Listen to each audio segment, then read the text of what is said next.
Delhi liquor scam కేసులో BRS MLC కవితకు భారీ ఊరట లభించింది. సుప్రీంకోర్టు ధర్మాసనం కవితకి బెయిల్ మంజూరు చేసింది. మార్చి 15న ఈ కేసులో ఢిల్లీ లిక్కర్ స్కామ్ కేసులో కవిత అరెస్ట్ అయింది. మొదటగా ఈ కేసుని సిబిఐ టేకప్ చేసింది, తర్వాత ఈడీకి అప్పగించింది. దాదాపు 166 రోజులు ఆవిడ జైల్లో ఉంది. మొదటగా సిబిఐ వాళ్ళు అరెస్ట్ చేశారు, తర్వాత ఈడీ వాళ్ళు అరెస్ట్ చేసి 153 రోజులు అయితే తిహార్ జైల్లో ఉండడం జరిగింది.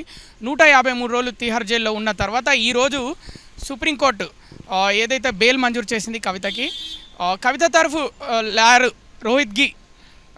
ముకుల్ రోహిత్గి ఆమె తరఫున వాదనలు వినిపించారు. దాదాపు గంటన్నర పాటు ఎస్వి రాజు ఎవరైతే ఈడీ తరఫు న్యాయవాది, అలాగే ముకుల్ రోహిత్గి కవిత తరఫు న్యాయవాది, వీరిద్దరి మధ్య వేడి వాదనలు జరిగాయి. గంటన్నర వాదనల తర్వాత సుప్రీంకోర్టు ధర్మాసనం కవితకైతే బెయిల్ మంజూరు చేయడం జరిగింది. ముఖ్యంగా కవిత తరఫు న్యాయవాది ముకుల్ రోహిత్గి కవిత దేశం విడిచి వెళ్ళదు, భారతదేశంలోనే ఉంటుంది బెయిల్ మంజూరు తర్వాత, అలాగే షరతులతో కూడిన బెయిల్ మంజూరు చేస్తే ఆవిడ షరతులకు తగ్గట్టే బెయిల్ మంజూరు చేస్తే ఆవిడ షరతులు తగ్గట్టే ఆమె ఉంటుంది భారతదేశంలో, ఎలాంటి అవకతవకలకు ఎలాంటి మిగతా చర్యలకు ఎలాంటి మిగతా పనులకు ఆవిడ పాల్పడదు అని ఆయన వాదనలు వినిపించిన తర్వాత సుప్రీంకోర్టు గంటన్నర వాదనలు విన్న తర్వాత బెయిల్ అయితే మంజూరు చేయడం జరిగింది. కవిత సాక్ష్యాధారాలను తారుమారు చేసింది, మొబైల్ ఫోన్స్ని మార్చింది, అలాగే కార్లు మార్చింది, ఎలాంటి సాక్ష్యాలను కూడా ఆమె మాకైతే ఇవ్వలేదు. కాబట్టి ఈ కేసులో ఆమెను మేము అరెస్ట్ చేశామని ఈడీ గతంలో అయితే చెప్పడం జరిగింది. ముఖ్యంగా ఈ కేసులో బెయిల్ కోసం కింది కోర్టు రౌస్ అవెన్యూ కోర్టుకి చాలాసార్లు ఆవిడ పిటిషన్ దాఖలు చేసింది బెయిల్ కోసం, కానీ ఇప్పటివరకు అయితే ఆమెకి ఎలాంటి బెయిల్ రాలేదు. 166 రోజుల పాటు ఆవిడ ఢిల్లీలోనే ఉన్నారు. ముఖ్యంగా కొన్ని రోజులు కస్టడీలో ఉన్నారు, తర్వాత 153 రోజులు అయితే తిహార్ జైల్లో ఉంటారు.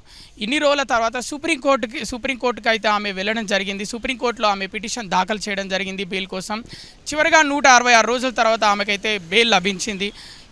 ఈ మధ్యకాలంలో చాలాసార్లు కేటీఆర్ అలాగే హరీష్ రావు ఎన్నోసార్లు ఢిల్లీకి వెళ్ళడం జరిగింది, ఎన్నోసార్లు కవితను ములాఖాత్ ద్వారా కలవడం జరిగింది. చాలామంది బీఆర్ఎస్ ఎమ్మెల్యేలు కూడా ఢిల్లీకి వెళ్ళి కవితను కలిసిన సందర్భాలు ఉన్నాయి, కానీ ఎప్పుడు కూడా ఆవిడకు బెయిల్ అయితే మంజూరు కాలేదు. ఇప్పుడు ఈ టైంలో కవితకైతే ఇప్పుడు బెయిల్ అయితే మంజూరు అయితే సుప్రీంకోర్టు అయితే మంజూరు చేసింది. ముఖ్యంగా బీఆర్ఎస్ శ్రేణులు అయితే చాలా సంతోషంగా ఉన్నాయి. దాదాపు 15 మంది ఎమ్మెల్యేలు ఇప్పుడు ఢిల్లీలో ఉన్నారు, బీఆర్ఎస్ ఎమ్మెల్యేలు. అలాగే ఈ వాదనలు జరుగుతున్న టైంలో సుప్రీంకోర్టులో వాదనలు జరుగుతున్న టైంలో కవిత తరఫు న్యాయవాది ముకుల్ రోహిత్గికి అలాగే ఈడీ న్యాయవాది ఎస్వి రాజ్కి మధ్య వాదనలు జరుగుతున్న టైంలో అక్కడే కోర్టు ఆవరణలో కేటీఆర్ హరీష్ రావు అందరూ అక్కడే ఉన్నారు. అలాగే మిగతా ఎమ్మెల్యేలు కూడా సుప్రీంకోర్టు ఆవరణలోనే ఉన్నారు.